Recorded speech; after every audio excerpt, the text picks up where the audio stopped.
Hello, guys. Merry Christmas. I want to tell you a very short story. It's Christmas. I'm cleaning. I've got a lot to do. There's a lot to prepare here at the house. Uh, I want to bring you back to 1998. I was a little kid then. Um, I went on a trip to North Carolina, a family trip, and we each got to bring a friend.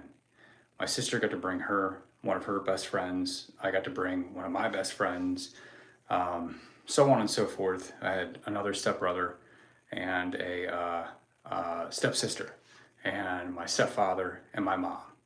And yeah, so it was like, I don't know, I may be leaving some people out, but there was like 10 of us in this nice big house in North Carolina.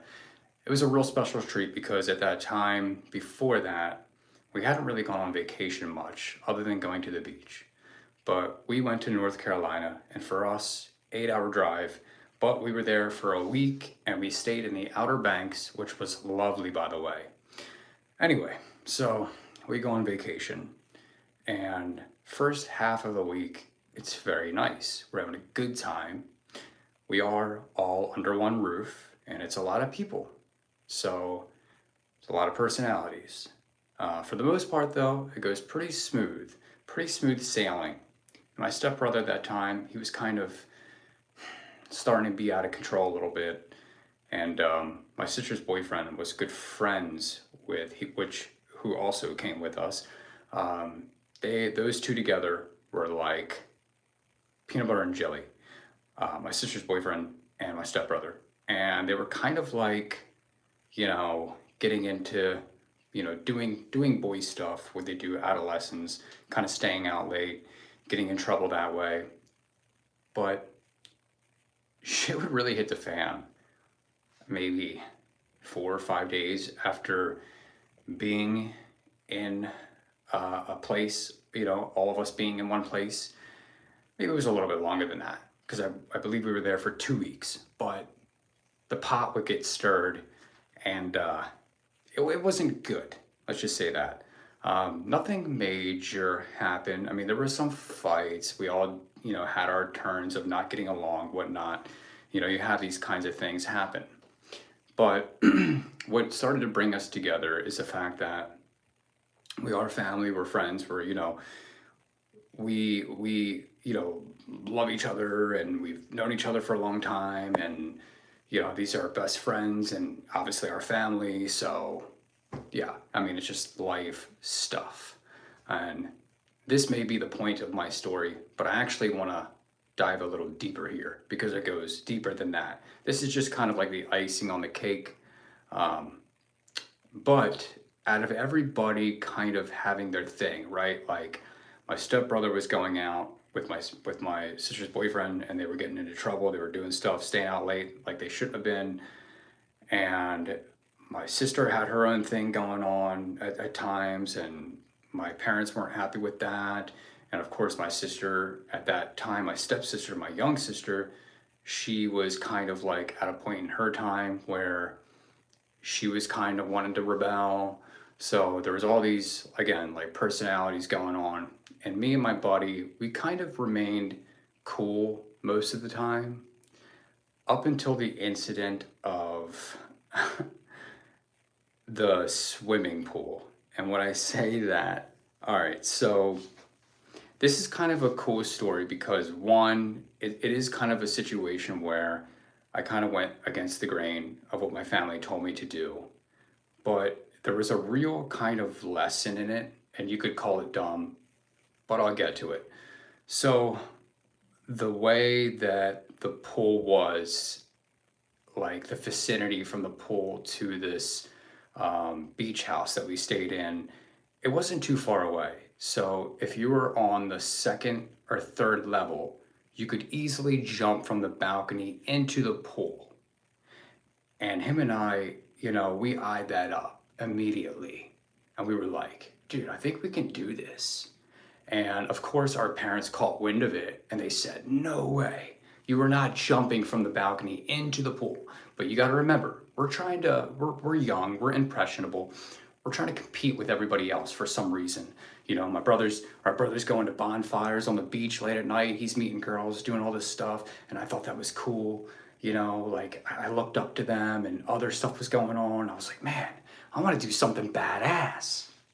So, me and my friend, we eye this up. He climbs up on the railing. He looks at the pool, and by the way, this pool was only like 5 feet deep, right? It was very shallow. But he looks at it, he eyes it up, and he jumps. He makes it, right? Right into the pool. Of course, we were little, like littler. We were little then, and that also helped. But we knew how to jump and tuck our feet. We weren't dumb. So he jumps, makes it. Awesome. Now, nothing bad happens. I don't want to, like, you know, not to let anybody down here. But I was scared as hell, right? I got on the railing. It was shaky, it was windy. I was scared, you know? I was like, I want to do this because I want to be badass. But there was that like duality there where I was like, do I do this? Is this worth it? Is this worth the image of jumping off of this balcony to look cool? But that's where your mind is for some of us when we're kids, you know? And I just remember being so terrified and all the what ifs. What if I jump and I fall short and I just crash down to the concrete? Or I jump and I hit my head, or I don't know, I slip when I jump, or I jump and I break my neck in the pool. It's shallow. All these thoughts are kind of going on in my head. But at the same time, it was a chance for me to do something where I felt uncomfortable, that I was scared, I was facing real fear. And I knew at that moment that I wanted to lock in and go for it. I knew I could do it, but I had that second thought of something terrible could go wrong. You know, I could die from this. And it went from this whole image thing to me being like, you know what, screw the image. I don't care who sees this. I'm doing this for myself. I want to face my fear. So I climbed up on the railing. I looked at it for what felt like 5 minutes, standing there in the wind. And then I just jumped. I didn't close my eyes or anything. I said, I'm going to face this thing. I leapt right off this damn freaking, this railing. And we're like 3 stories up into a 5-foot pool. And I made it, you know? And I remember the feeling of making that and just how scared I was and how good it felt to do that, you know? It's like a situation that could have definitely gone wrong. Some would even say that it's stupid, but I wanted to face my fear so much that it overtook everything else. And, you know, like I said, screw the image, screw being cool. It came down to facing my fear and not backing down.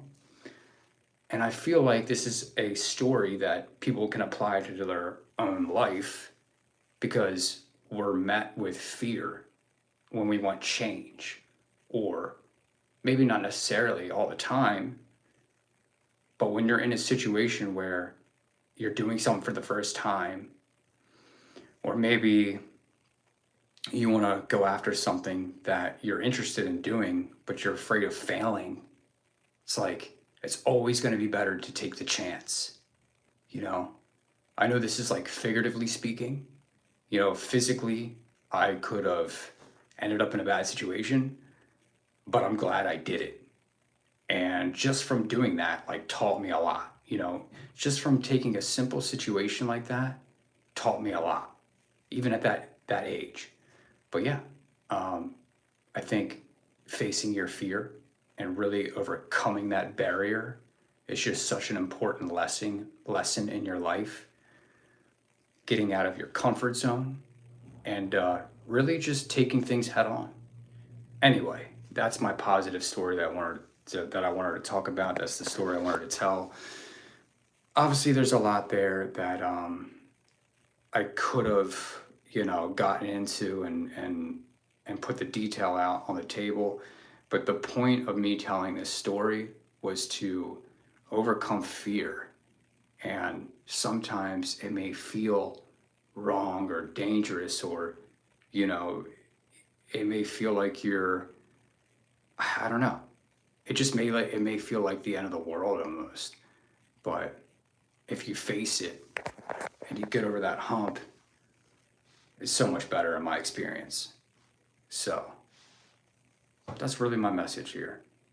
Don't be scared to face your fear. And if you are scared, it's normal, but you can do it and take it head on. You know, you never know. Go for that job if you want to go for that job.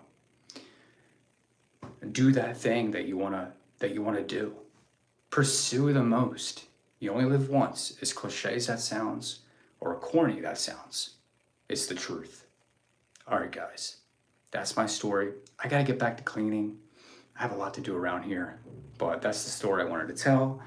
And I felt like there's an important message there. And obviously, the message has been said. So you heard it. All right, well, I got to go. Merry Christmas to everybody. Have a good night. Goodbye.